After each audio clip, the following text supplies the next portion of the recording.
본 방송에서 제공하는 부동산 정보는 투자 판단에 대한 조언입니다. 방송에서 제공하는 부동산 물건의 가치, 가격 상승 및 가격 하락에 대해서는 방송사에서 보장하지 않습니다. 이번엔 이제 상가를 한번 만나보도록 하겠습니다. 바로 이제 교대역에 위치해 있는 상가를 준비를 해봤고, 그리고 교대역에서 도보 약 3분으로 이용이 가능한 상가를 준비를 해봤습니다. 그리고 여기에서 중요한 게 무엇이냐?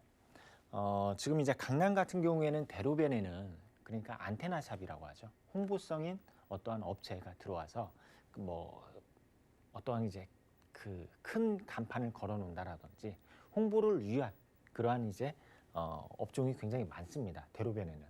그리고 대로변 또한 평당가 역시 굉장히 높다라는 거는 누구들 다들 아실 겁니다. 그런데 오늘 만나보는 상가는 바로 그 주택가의 진입로에 위치를 하고 있고, 그리고 대로변에서 가시성이 굉장히 우수한 그러한 상가를 준비를 해봤습니다. 이러한 이제 상가를 준비를 해봤고, 그리고 여기에서 이제 그 교대역 3분이다라고 말씀을 드렸죠. 교대역 3분. 그리고 이제 주변에는 업무지를 끼고 있습니다. 바로 이제 전문직이 지금 이렇게 바로 그 법조타운이 형성을 하고 있고, 그리고 또 여기에서 대학가가 형성을 하고 있습니다. 그리고 또 주변에는 학원가가 형성이 되어 있는데 바로 입시학원들이 곳곳에 이렇게 자리를 하고 있다라는 점, 이렇게 이제 말씀을 드릴 수가 있겠습니다.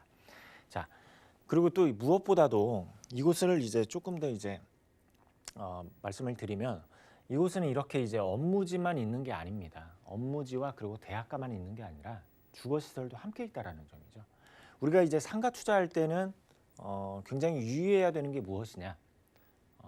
우리가 아파트 투자나 또는 이제 주택을 투자할 때는 내가 원하는 지역 또는 원하는 가격대에 선택을 할 수가 있습니다. 그런데 상가를 투자를 할 때에는 주의를 해야 되는 점이 무엇이냐? 바로 유동인구라든지, 그리고 또 여기에서 이 지역이 주말 상권 그리고 또 평일 상권, 이렇게 구분이 되어 있는 상권들도 있습니다. 특히 이제 그 서울 안에서도 대규모의 업무지가 생겨나는 곳들도 있죠. 그러한 곳들에 위치해 있는 상가 같은 경우에는 그 평일 상권을 가지고 있는 경우가 많습니다. 평일 상권. 주말에는 사람이 없다라는 점이죠. 그래서 우리가 투자를 할 때에는 이 지역이 어떠한 상권을 가지고 있는가 꼭 파악을 하시고 투자를 하시면 좋을 것 같습니다. 그런데 이 지역을 한번 보시게 되면 이렇게 업무지를 끼고 있고, 그리고 또 주택가를 가지고 있습니다. 그 대단지에 어떠한 아파트 단지를 가지고 있고, 그리고 또 그 다세대 주택이라든지 단독주택이라든지 이렇게 소형 주택들이 밀집이 되어 있는 그러한 이제 상가이다 보니까 주말 상권까지 가지고 있는 곳이다라고 이렇게 설명을 드릴 수가 있겠습니다. 그래서 이런 이제 교대역을 도보약 3분으로 이용을 하실 수가 있고, 그리고 또 가시성이 굉장히 우수하다라는 점, 그리고 또 코너에 위치해 있다라는 점, 상가가 가져야 할 어떠한 장점들을 다 가지고 있다라는 점, 이렇게 이제 말씀을 드릴 수가 있겠습니다. 그리고 이제 제가 그 교대역이다라고 말씀을 드렸죠. 교대역은 2호선과 그리고 3호선을, 요 두 개 노선을 이렇게 이제 이용을 할 수 있는 그러한 노선인데 굉장히 교통 여건이 좋습니다. 그래서 환승하는 어떠한 수요라든지 이용하는 수요가 굉장히 풍부하다라는 점이죠.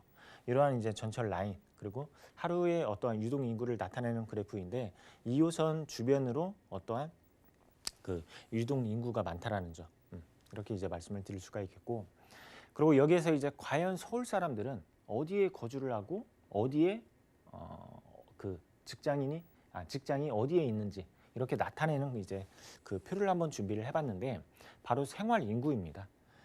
서울시에서 거주는 예를 들어서 강북 쪽에서 하고, 그리고 직장인 강남 쪽에서 직장을 두는 그러한 수요들도 굉장히 많은데, 과연 평일에는 어디에서 활동을 하고, 그리고 야간에는 어디에서 활동을 하고, 이런 이제 표를 나타내는 게 바로 이러한 표입니다.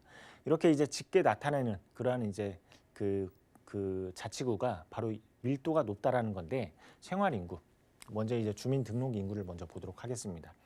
주민 등록상 전입신고로 따졌을 때에는 강서구가 그리고 강남 서초구가 이렇게 높은 걸 확인을 하실 수가 있겠고, 그리고 강북으로 봤을 때에는 노원구라든지 이러한 지역들이 인구 밀도가 높다라는 거, 그러니까 주민 등록상의 인구 밀도가 높다라는 거, 이렇게 이제 나타내고 있습니다. 과연 이러한 수요들이 낮에는 어디에서 활동을 하는가? 직장 문제라든지, 그리고 또 문화시설이라든지, 그리고 또 여기서 의료시설이라든지 이러한 것들로 낮에 어디에서 활동을 하는가를 따져봤을 때에는 이 강남, 서초, 송파에 몰려 있다라는 점이죠. 우리가 이러한 것들로 봤을 때 상가가 안정적으로 임대를 놓기 위해서는 과연 사람들의 흐름이 어디로 가는지 이런 거를 꼭 따져볼 필요가 있다라는 점. 강남, 송파, 서초 이런 이제 표를 보여드림으로써 우리가 상가를 투자할 때는 조금 더 어떠한 성공적인 투자에 있어서 지침이 되지 않을까 해서 한번 준비를 한 그래프입니다. 네, 이렇게 입지 설명 마무리하겠습니다.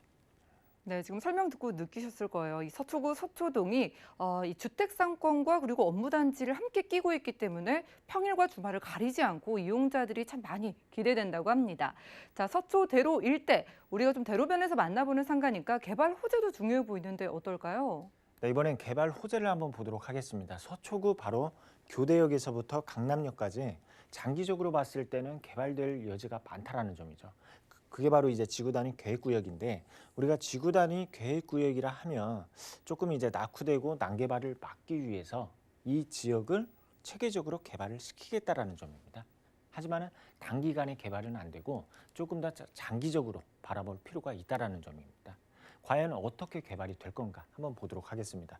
바로 이제 바로 강남구에서 서초구 기준으로 봤을 때에는 테헤란 밸리에서부터 강남구로 이렇게 이동을 하게 되면 바로 이 지역이 나옵니다. 서초역에서부터 교대역, 이 지역이 나오는데 굉장히 이 지역으로 따졌을 때에는 어떠한 빌딩들도 강남에 비해서 그 빌딩 수도 떨어지고 그리고 유동 인구도 떨어지는 게 사실입니다.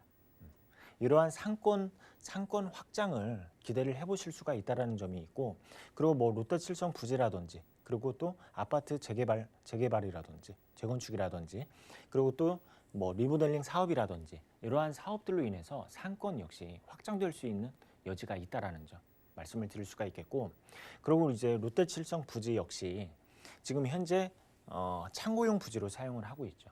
이 부지 어떻게 보면 강남에서 마지막 개발지가 될 수가 있습니다. 마지막 개발지. 그래서 이렇게 업무 시설이 들어설 수 있도록 지금 현재 계획 단계이다라는 점.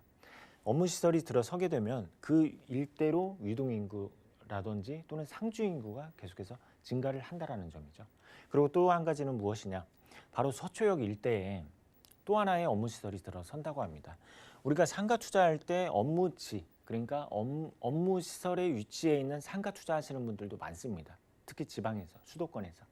그런데 이곳을 이제 교대역을 봤을 때에는 이미 인프라들이 잘 갖춰져 있고, 그리고 상권을 가지고 있고, 또 여기에서 이런 이제 그 서초역과 그리고 강남역 요 주변으로 새로운 업무 단지가 생긴다라고 하죠. 그래서 이곳은 꾸준한 어떠한 수요로 인해서 안정적인 그 임대소득이 예상이 될 수 있다라는 점. 이렇게 정리하도록 하겠습니다. 자, 이렇게 상권이 점점 커져가는 곳에 위치한 상가입니다. 자, 이렇게 교대역 역세권에서 월세를 좀 받아보는 상가에 투자를 하려면 얼마만큼의 투자 금액 필요할까요? 네, 이번에 한번 시세를 한번 알아보도록 하겠습니다. 매매가 시세로는 2억 6,500에서부터 15억 7천만 원 정도 이렇게 예상을 하시면 좋을 것 같고, 그리고 이제 임대 예상가로는 보증금 3천에 보증금 3천에서부터 보증금 1억 정도 예상을 하시면 되고, 월세 소득으로는 월 80에서부터 540만 원 정도. 근데 지금 이 수치 역시 굉장히 보수적으로 잡았다라는 점 말씀을 드릴 수가 있겠습니다. 그래서 신축으로 이렇게 이제 첫 임대를 했을 때에는 조금 더 높은 월세, 조금 더 높은 그 보증금을 예상하시면 좋을 것 같습니다. 이렇게 해서 이제 대출을 안고 투자를 하신다면 실제 투자 금액으로는 4천에서부터 2억 9천만 원이 되겠습니다. 네, 저희가 강남권에서 좀 현금 흐름을 만들어 보고자 상가에 투자를 한다면 어떤 전략 세우는 게 좋을까요? 네, 전략 한번 세워보도록 하겠습니다. 첫 번째로는 신규 공급이 굉장히 희소한 지역이다라는 점이죠. 자, 이 지역의 어떠한 이제 그 수요는 굉장히 풍부합니다. 그런데 여기에서 신규로 공급이 되는 어떠한 그 상가 시설이 굉장히 희소하다라는 점을 첫 번째로 뽑아보실 수가 있겠고, 그리고 두 번째로는 상업 시설과 업무 시설 동시에 임대가 가능하다라는 점입니다. 자, 이 지역은 인프라들이 잘 갖춰져 있다고 했죠. 주거 시설이 있고, 그리고 또 여기에서 업무 단지가 있고, 그러다 보니까 그리고 또 여기에서 교통적인 부분이 우수하다 보니까 상업시설로서도 임대가 가능하고, 그리고 또 업무지, 이 일대는 학원가들이 형성이 되어 있고, 그리고 또 유통업체라든지 IT 이러한 업체들이 굉장히 밀집이 되어 있습니다. 그러다 보니까 업무시설로서도 임대가 가능하다라는 점. 그리고 이제 세 번째로는 그 업무지와 그리고 대학가로 인해서 상주 인구로 그리고 상주 인구와 그리고 교통적인 부분으로 그 우수하다 보니까 유동 인구가 굉장히 풍부하다라는 거. 이렇게 포인트 한번 잡아보도록 하겠습니다.